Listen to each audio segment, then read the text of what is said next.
Muchas gracias, Emma. Pues la trascendencia de esta sentencia es que sienta un precedente respecto a que los tribunales en el país pueden vigilar el cumplimiento de las alertas de género en México. Fue uno de nuestros objetivos que un juzgado de distrito primero viera a través de los informes de las autoridades si se estaba cumpliendo con la alerta de género. Y de no ser así, pues que se pronunciara respecto a cómo tendrían que dar cabal cumplimiento a las alertas de género, porque es muy importante decir que son mecanismos que surgieron para que fueran cumplidos de forma inmediata y urgente, y que en teoría tendrían que desaparecer.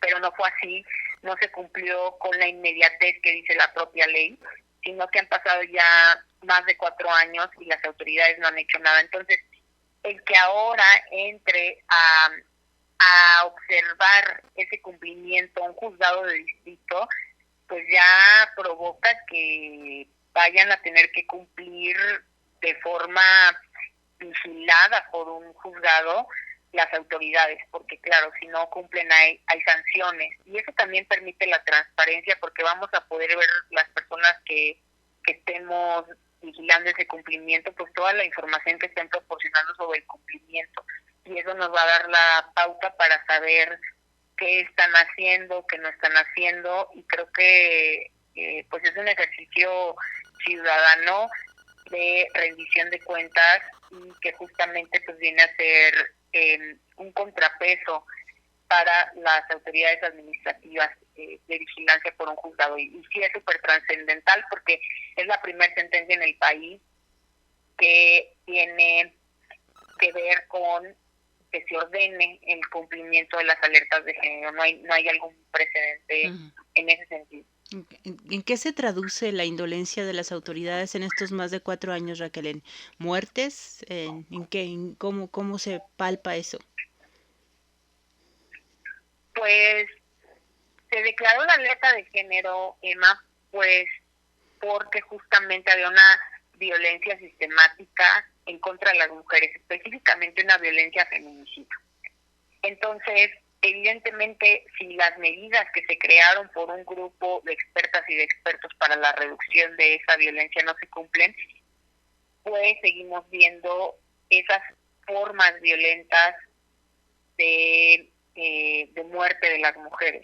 Entonces, pues seguimos siendo un estado con índices de muertes violentas en contra de las mujeres, y que pues sí, justamente se traduce en que las mujeres seguimos estando en espacios no seguros y que en cualquier momento podemos ser víctimas de esta violencia feminicida, y que eso es bien interesante comentarlo, porque en el caso quien presenta el amparo fue una mujer como tú, como yo, como quienes nos están escuchando, que presentó el amparo. No necesariamente fue víctima, sino que ella dijo: estoy en un lugar donde se declaró la alerta de género, donde se reconoció que hay violencia feminicida latente, y por tanto estoy en un lugar inseguro que atenta contra mi propia integridad y vida.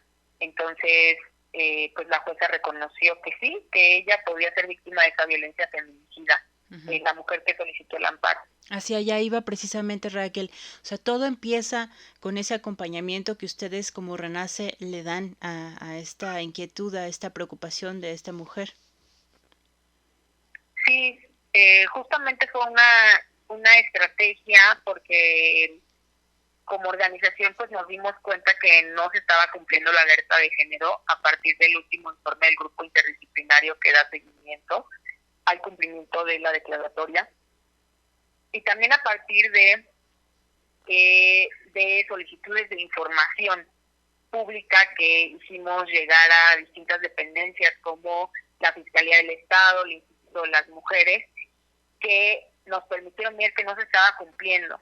Y entonces pues acompañamos a una mujer que justamente ya reconoció que pues se sentía en un lugar inseguro, aparte de sus condiciones particulares, como una persona que vive en la periferia, en San Luis Potosí, una persona que le es difícil trasladarse de su trabajo y que tiene que salir en la madrugada. Entonces, como había elementos que dijo, creo que quiero ser parte de buscar que las autoridades hagan algo para que yo me sienta segura. Uh-huh. Muy interesante.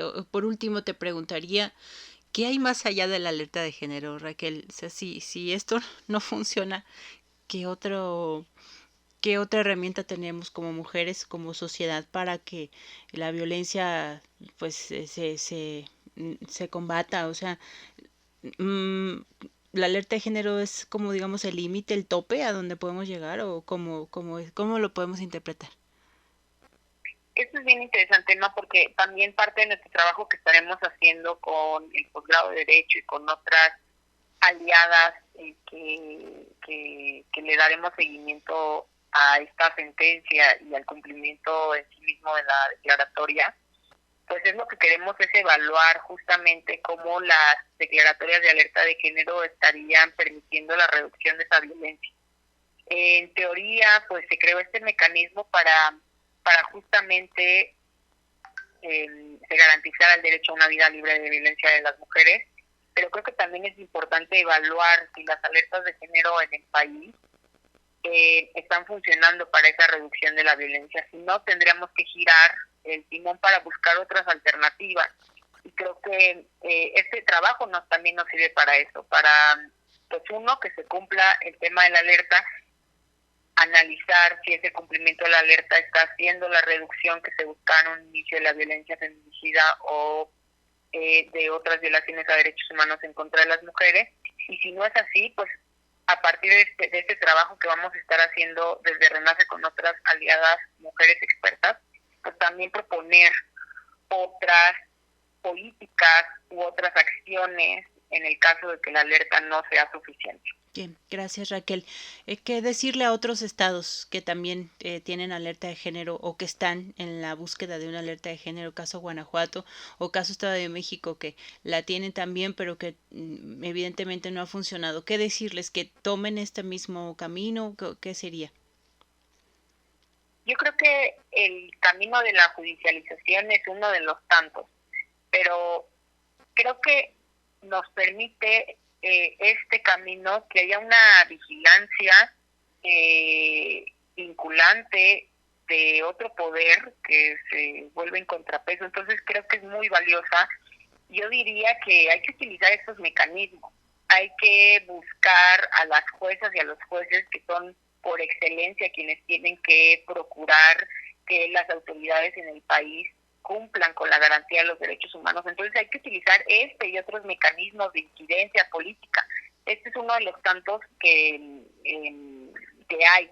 Entonces yo sí creo que las mujeres tenemos que tomar estas herramientas y estos espacios para empujar de cierta medida el cumplimiento de las alertas. Inclusive yo diría que se podría iniciar un juicio para que se declaren las alertas de género. Si se cumplen con los requisitos, a través de estos litigios en materia de derechos humanos, pues se puede hacer que se declaren las alertas de género.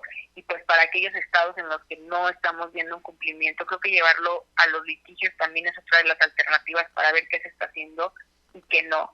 Y al final de cuentas lo más importante es que haya grupos, colectivos de personas aliadas en vigilar ese cumplimiento, que es lo que nosotros queremos generar desde Renace. Muy bien, muchas gracias, Raquel, te agradezco como siempre tu amabilidad y el tiempo que me regalas de entrevista, y pues seguimos en contacto si te parece bien, y a tus órdenes. Sí, Emma, muchísimas gracias por el espacio. Creo que es muy importante la labor de los medios de comunicación en cuanto a visibilizar y dar seguimiento al cumplimiento de esta sentencia, y les mantendremos informados para saber cómo va avanzando el tema en San Luis Potosí. Sí, por favor. Gracias.